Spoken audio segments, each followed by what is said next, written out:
Are you looking for the perfect gift to give that artist in your life or the person that use art as a tool towards healing? Well, I've got a few items I'd like to recommend and I hope they help you this year. First up, if the person that you're shopping for has already given you some suggestions, I recommend buying those because they definitely know they want them.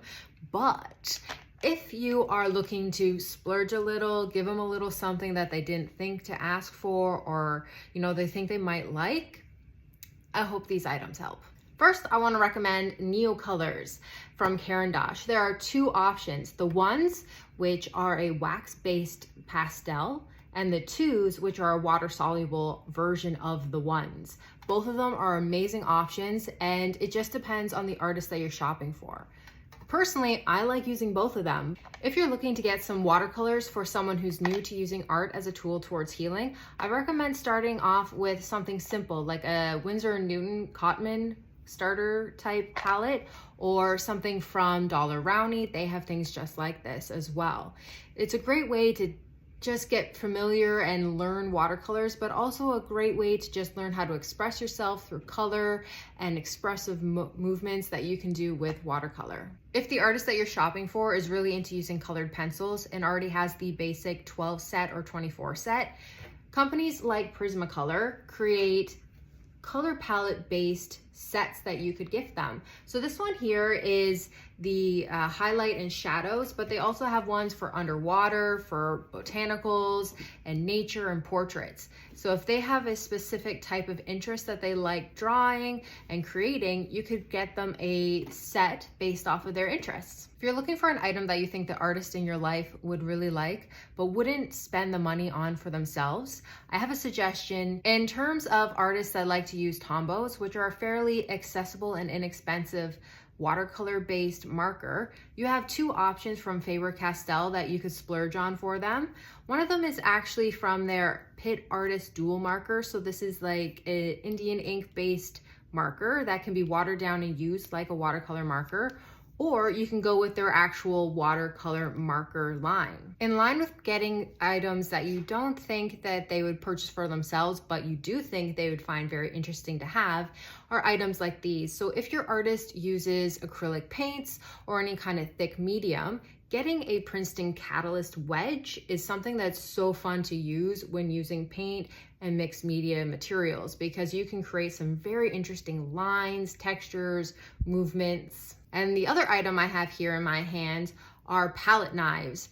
And some artists wouldn't think to try them for themselves just because they're not too sure if it's for them. But once you start using them, you can see how amazing they are. And the options are endless for the type of textures and capabilities of what you can do with your paintings.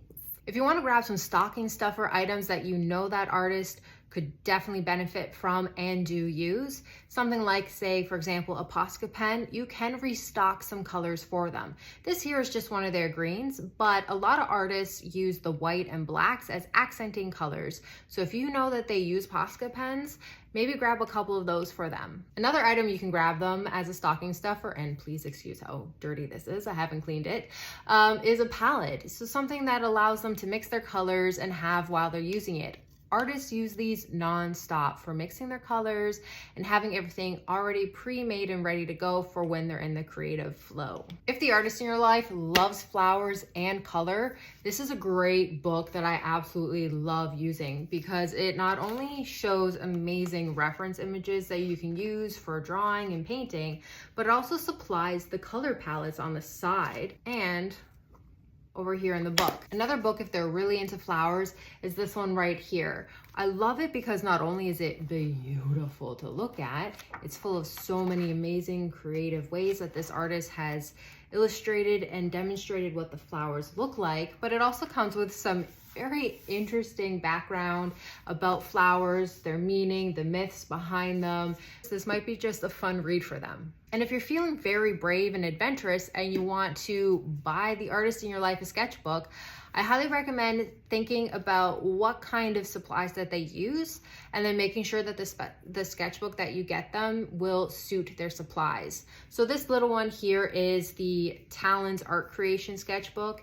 It's technically created for dry media, so you can sketch in it with colored pencils and some markers and things like that. However, a lot of artists like to use this sketchbook for mixed media work because it is surprisingly durable and allows you to use a little bit of everything. Whereas this sketchbook here from the Handbook Journal Co. company is actually built for watercolor. It allows the paper inside to just absorb water and wet media really well. Just make sure that the paper that's within it will accept the type of supplies that they like to use. If the artist in your life is really into trying new supplies and exploring different things, I would recommend trying out these art crayons from Marabu. They're water soluble, they even dry permanent once fully dry, and they allow you to do so many different things like smudging and transferring, and just the possibilities are endless with these. And they come in sets, so you can buy them as a set for a certain color combo, or you can buy them individually so you can select which colors that you think the artist would really like to use. I hope these suggestions help you this season shopping for the artist in your life.